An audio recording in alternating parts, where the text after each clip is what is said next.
Good morning, engineering and manufacturing educators, the Manufacturing and Educator Exchange, Educator's Toolbox.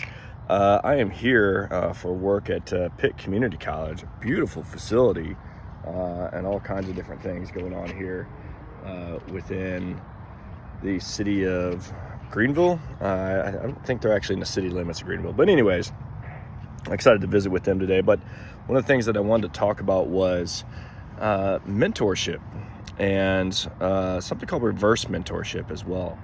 So a couple of those things are around, finding that mentorship, finding those mentors that we can leverage and utilize to understand how we are doing, how we can become better, and just bounce ideas off of and have really that sounding board. And sometimes it's finding a mentor that will just listen. There's many times where I was on the other side of the mentor where, I was mentoring others and they just needed to have a closed door meeting where they yell, hoot and holler and share frustration, and they were good. Others, is more in depth. It was actually sitting down and going through plans and going through things that were happening in their professional life and their personal life. And then I've, at my job now has been fortunate enough, we have a program that we can connect with fellow people inside of work to get mentors and to have some mentorship. And so I've utilized that to go into different spots within the company to understand what they do and how they do. And maybe it's a great way for me to think differently for how I operate and how I do things within my job around education. So being able to learn from others. And I think that goes back to one of my previous episodes where we're talking about learning from other programs and other people is, a mentor doesn't have to be in your program, or it doesn't have to be in your line of work. It can be someone else outside of that, which gives you a great perspective on that. I think the other thing is we started doing it a little bit, but I did it more when I was a secondary educator, but had some reverse mentorship.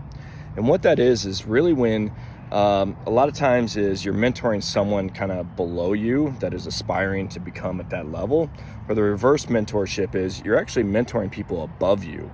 And so think administration, think of the dean, think of your chair or whatnot, that is a little higher level or considerably higher level.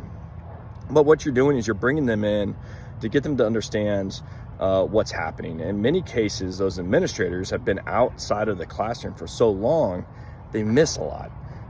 And I think being able to then bring them in, share with them, hey, this is what's really happening, this is what's going on, can be of value to not only the administration, but to the school as well, so they make some better informed decisions on what's going on. And I think as I've kind of taken that approach too, where there's been some times where I was it wasn't an official reverse mentorship, but I was kind of the reverse mentor in terms of, or mentee, I guess, is someone kind of coming up and saying, hey, this is what we do on the ground floor. I want you to have a better understanding of what's happening there. And I think we tend to do that a little too formally. A lot of cases where, we call it rolling it up, bringing up the flagpole, let's see what happens.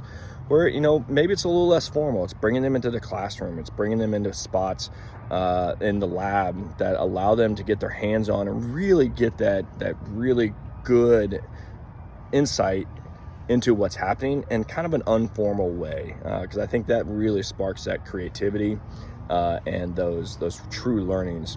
And again, that diversity generates creativity is a big thing. And the more we get diverse, the more we bring in the people into our ecosystem, the more they understand what's really happening and what's going on, and the better we can help ourselves as well as our students. So think about finding a mentor.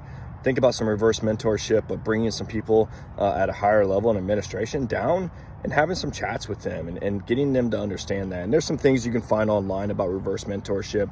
Of course, that's been something fairly new, and I say fairly new. It's been around for 15 or 20 years, but something that's kind of picked some steam up over the last probably 10 years.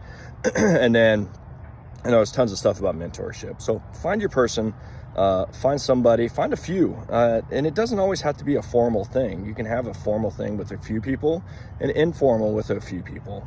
I've got probably about 5 or 6 mentors that I leverage now, and I got about probably 4 or 5 underneath me that I'm mentoring as well. So if you're looking for a mentor, you want to chat, talk, happy to have the discussion. Yeah, just want to get that out from beautiful Pitt Community College here in North Carolina. So I wanted to get this out. I'm traveling for 4 days here, visiting 7 schools and about 20-something meetings. So it's been a long week already, and today's my last day here. So looking forward to getting home. But have a great rest of the week. Make sure you're getting out there, doing awesome things. Share down below how you're mentoring or getting mentored. Don't have to share names, but just some of the things. What's been working? What do you do in your meetings? Do you have an agenda? What kind of agenda do you talk about? What are some topics that you go through? Would love to hear that. Drop me a line, and we'll see you on the other side.